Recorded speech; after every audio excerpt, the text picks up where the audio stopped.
and the experience of every devotee who is actually sincere. It doesn't matter whether you're in a sangha, in a devotional community, or even if you're more or less isolated in this world. If you are sincerely engaged in devotional service, the Lord will protect you. Because the Lord's in your heart, the Lord's in every atom. He's present everywhere, He knows everything, and He's all-powerful. So the Supreme Lord is perfectly capable of protecting His devotees and giving them the resources that they need to do their service. So then, Lord Nṛsiṁhadeva, after blessing his devotee Prahlād with pure devotional service, and then Prahlād offered so many nice prayers. Really, you should read them. I don't have them here because I don't want this to turn into a 2.5-hour talk. But Prahlād's prayers, given in the 7th chapter, seventh canto, I think it's chapter 10 or 12. Prahlād's prayers to Lord Nṛsiṁhadeva are extremely instructive. Among them is the famous verse, Shravanam Kirtanam Vishnu Smaranam Padasevanam Dasyam Sakyam Nivedam. The 9 methods of devotional service, and so many others. And for this, Prahlād Maharaj is considered one of the 12 Mahajans, one of the 12 great authorities on devotional service in this universe. And of course, all of Prahlād's teachings are there in the Śrīmad-Bhāgavatam. So you should all read this. Read this story. Read the original story. We have published this in our book, Sri Nrsimha Sahasranam, 1,000 Holy Names of Lord Nṛsiṁha. And you should read this story. It's not a summary study. It's not an excerpt. It's the complete story, the original translations from Śrīmad-Bhāgavatam. The only thing that's missing is Srila Prabhupada's purports. So if you want to read the whole thing, I would strongly advise that you go back to the original Śrīmad-Bhāgavatam and read the whole thing along with Prabhupada's purports. It might take an hour or two, but hey, what is a better thing to do on the appearance celebration of Lord Nṛsiṁhadeva? So Lord Nṛsiṁha is my Ishtadevata. He's my chosen object of devotional service, and but not in his ugra form, not in his angry form, but in his original form, before he appears in this material world, as a baby lion cub. And so I'm not going to go into that because it's a little too esoteric. But he revealed this form to me, and wants me to serve him. So what can I say? I have to do it. And actually, this is my preference. So, do we have any questions? Yes. Question from Swati. Is the appearance day of Lord Nṛsiṁhadeva the same as the day he came out of the pillar, killed Hiranyakashipu? Is the appearance day of Lord Nṛsiṁhadeva the same day that he came out of the pillar and killed Hiranyakashipu? Yes. That's why it's on the 14th day. It's not precisely on the full moon. If it was Purnima is actually the first day of the moon's cycle, the dark fortnight. But Chaturdasi is the 14th day, just before. That means there's a gap between the sunset and the moonrise. See? So Lord Nṛsiṁhadeva appeared in that gap. Try to understand. He's neither this nor that. He's neither in the light of the sun nor in the light of the moon. He's neither a man nor an animal. He's neither a demigod nor a demon. He's nothing. He's not in any material category.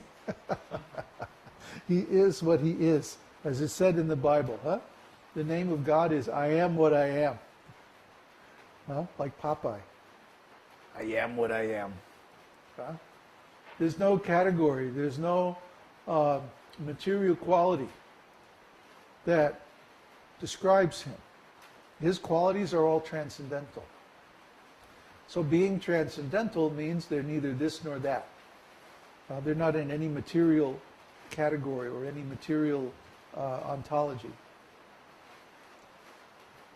Another question? That's what he added. So, when did he appear in his club form? He doesn't appear in the material world in that form. He appears only in the spiritual world, in Vrindavan.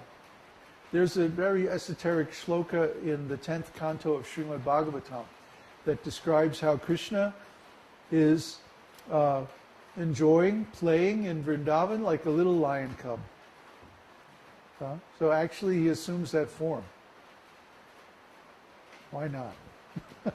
Is there anything cuter than a little lion cub? I mean, who can resist? Question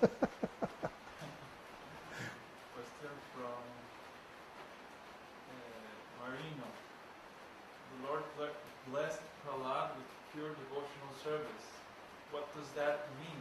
Wasn't Prahlad a pure devotee already? There is a difference. We've talked about this a little bit on the forum. There's a level of devotional service which is, you can call it pure devotional service, but what it really is it's not offensive devotional service. All one's offenses are cleared away. And then one has to practice on that level for some time. And when the Lord is pleased, then he appears to us and blesses us personally. And this is the perfection. This is the goal. At that time, one attains pure devotional service. I don't know what would be a way to describe it. In the beginning, there's 3 stages. In the beginning, our devotional service is offensive. That's called the neophyte stage, or Kanishta Adhikari. Kanishta means is full of faults. Ka-nishta, full with faults. Okay? Then, Madhyam Adhikari, in the middle stage, we have purified our devotional service from the different offenses. And we're performing the process of devotional service purely, but we still haven't got the result. So we have to perform devotional service without offenses for some time. How much time is going to be the next question? Well, it's up to Kṛṣṇa. When Kṛṣṇa is pleased, then he'll appear. But generally, my experience is that if one chants the holy name without offenses, that Kṛṣṇa becomes pleased very quickly, within a matter of weeks or months. And he bestows his mercy on the sincere devotee very easily. But there is a long period of cultivation up to that point. The purification of all the anarthas. One of these days we'll do a series on the anarthas. What are the different undesirable qualities? That's what anartha means. That we have to get rid of by cultivation of purity, pure devotional service. So, sometimes these 3 stages are called the offensive stage, the clearing stage, and the perfect stage. The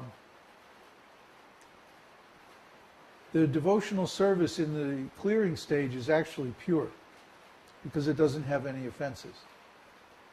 That's a real devotee. The devotees in the Kanishta Adhikari, in the offensive stage, are still going to be very unsteady. They haven't attained yet anartha nivritti. Anartha nivritti means all the various imperfections, impurities, anarthas are gone away. Anartha. Anartha. Artha means wealth. In terms of devotional service, wealth means good qualities. So if someone has anartha, means not good qualities, or the opposite of wealth, like debts. Debts are the opposite of wealth. If you have debts, then even if you get some money, it goes immediately to pay the debt.